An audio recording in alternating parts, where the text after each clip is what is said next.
After 20 hours spent training necromancer cats and raising an army of sentient rocks, I can safely say Mewgenics is one of the best roguelikes I have ever played. Although this is another roguelike from Binding of Isaac creator Edmund McMillan, the two games couldn't be more different. Mewgenics is a cat breeding tactics RPG, whereas The Binding of Isaac is a Zelda-like dungeon crawler with twin-stick shoot-'em-up controls. Both, however, thrive on a bold love of chaos that few other roguelikes are bold enough to court. Even now, I am still uncovering new combinations of cat powers and stumbling across events that can help and hinder my strategies unexpectedly. I've still barely touched Mewgenics' Act 2, instead focused on perfecting my runs through its earlier zones, and getting ripped to shreds, sometimes literally, by super bosses in the process. I've been a roguelike lover for many years, and it's the Moorish experiences of The Binding of Isaac and Spelunky in the early 2010s that really had me hooked. Since then, I've run the gamut from deck builders to action adventures. Many of those I've loved, and yet I always find myself coming back to those original loves. Mewgenics' runs, grid-based scraps punctuated by the chance to improve each cat fighter, has the same hold on me, which is a surprise as I usually bounce off tactics games in general, the likes of Final Fantasy Tactics or even XCOM 2 being a bit too much for my poor brain to handle. Again, it's about the chaos.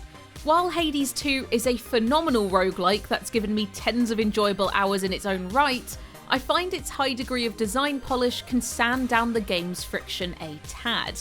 With its neatly designed system of weapons and godlike boons that always come with the option to pick 3 upgrades, I tend to find my preferred method of play and stick with it doggedly through repeat playthroughs. Many modern roguelikes have a similar framework, where a litany of options can be all too easy to pare down. A massive amount of variety becoming a blur of letters in a word search where I look for optimal solutions and struggle to break that habit. While Mewgenics does have tactical decisions to make, be that which gear you equip or which new abilities each class of cat can acquire as they level up, there's enough unpredictability that you can never make order of its chaos.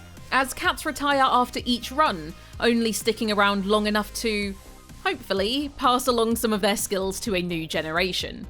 I'm never completely sure which stats I'll have to play with for my 4-cat party on each playthrough.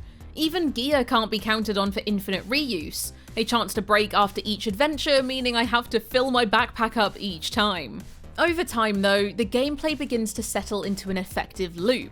Your cats head out and hopefully return safely home with vastly improved stats and fresh gear. Then those feline heirlooms are passed down to the next generation, and your retired kitties are given a home in which they'll help create the generations that come after that.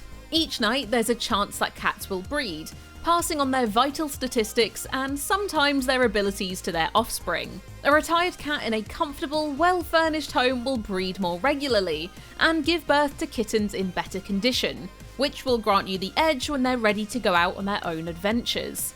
Breeding is not a transparent venture. I spent multiple days unsuccessfully trying to interbreed my retired tank class cats in order to create a host of roided up kittens, but I'm still not sure why those cats weren't interested in each other. On another occasion, it took several days to discover that the powerful fighter I was trying to breed kept spurning advances night after night because he was more interested in male housemates than the female ones. And even when cats do breed, there's little guarantee that they do so with the mate you've chosen for them, or that the resulting kitten will have inherited the stats you were aiming for.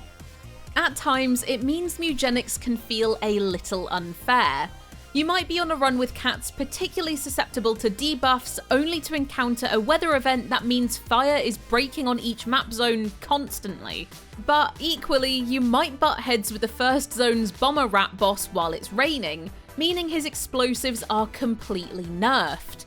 Compound this across a huge amount of shuffled encounters, goodies within chests, ability synergies, and random events, and the structure of any run is completely amorphous.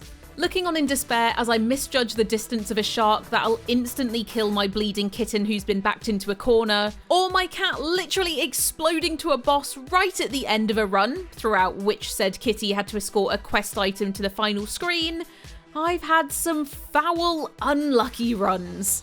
But with the right combination of upgrades, I've had even more times where I feel like I've broken the limits of the game right back to storm through dicey encounters, nudging chance ever so slightly in my favour. Mewgenics' run-by-run evolution is pure chaos, but I always feel like I have a chance to, at the very least, barely make it through. My cat's clawing back home to help usher in the next generation. And when these fresh-faced, all too innocent felines set out, I truly have no idea what they'll encounter next, how I'll stomp the enemies or be obliterated in turn. And that makes for a roguelike I simply can't say no to another run playing. But what about you? Does Mewgenics sound like a game you're interested in? Let us know in the comments, and stick with GamesRadar for the latest previews, reviews, and more.